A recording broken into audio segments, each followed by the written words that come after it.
I'm now drawing an artery, and I'm now going to describe the adaptations. So an artery has got an elastic layer.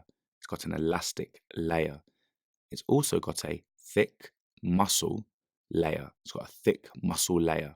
And it's also got a narrow lumen. So the lumen, which is the tube, is a narrow lumen.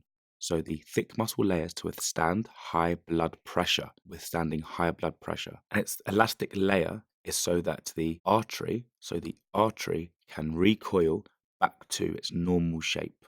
And the narrow lumen increases the blood pressure inside the artery. It's question time. Attempt these questions to check your understanding.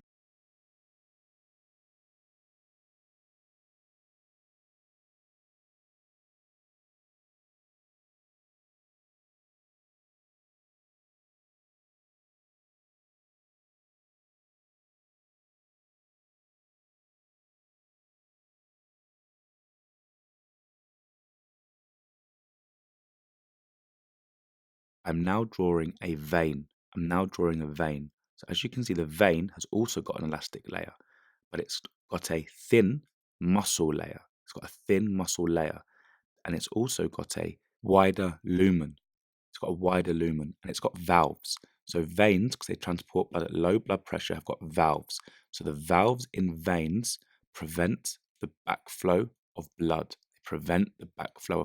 So veins have got a thin muscle layer. This is because blood is pumped at a lower pressure.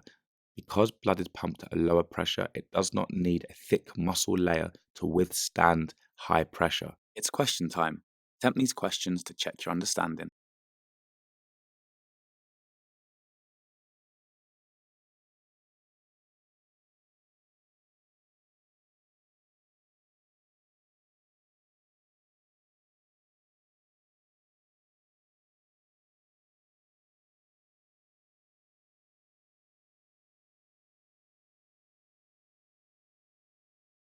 Pause the video here to determine whether the answer is a vein or an artery. The answers will follow.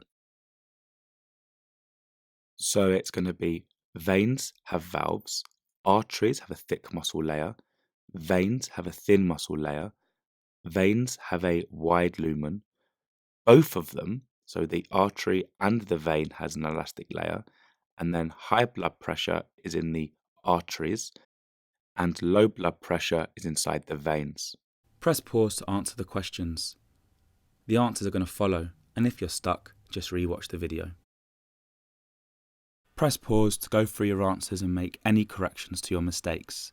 If you made any mistakes, go back and watch the video again.